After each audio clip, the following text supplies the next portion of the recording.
We've reached the point where 3 strings start to become a little too limiting. We could look at major 7 and minor 7 chord voicings, but those would be better suited with 4 strings, so we're not committing to that today.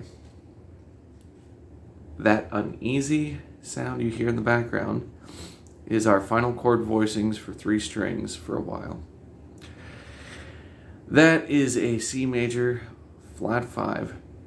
I'm saving the example for the end because I don't want to have to cut it short or interrupt it.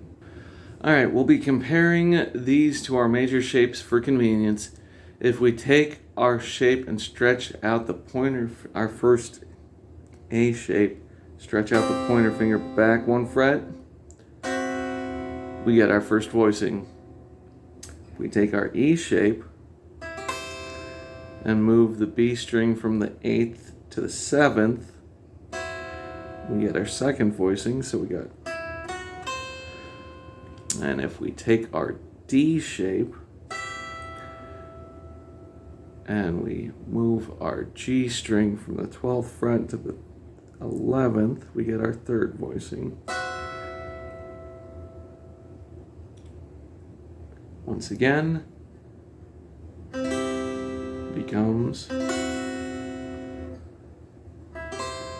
becomes finally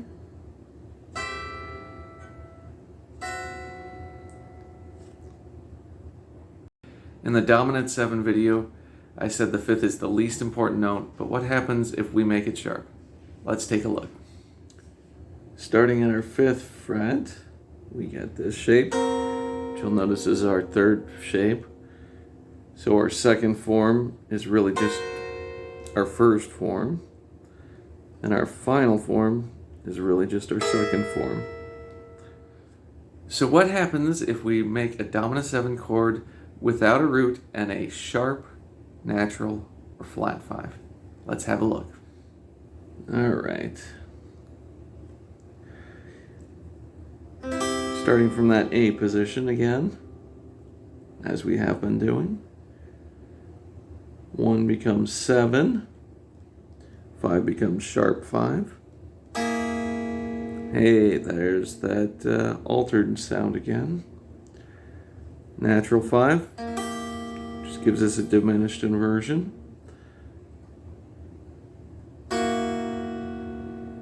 So these are chord shapes we've already seen, and this applies to the other ones as well. Becomes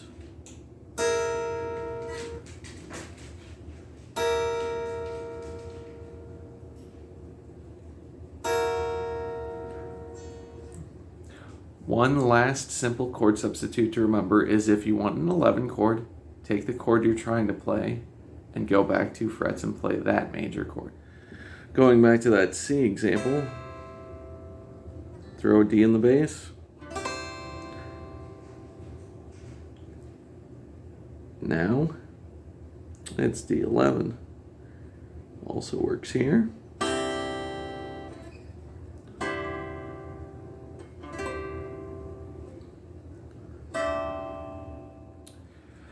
Now that we've come to the end of this journey, let's see what we can come up with. The first link down below is a quick cheat sheet of all the chord voicings I gave for 3 strings throughout these past 4 lessons. The second link down below is a simple melody for you to play and put your own versions of these chords to see what you can come up with. Please comment down below with any videos you come up with. Share them. Let's try and learn together. Or post your own simple melodies that I can work off of and see what I can come up with. Let's see what we can do. Let's keep growing. Finally, the third link down below is the tabs to the example that I'm about to show us. That's it for this week. Have a good week. Get more videos posted soon enough. Until then, future David, play us out.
Calm down, buddy.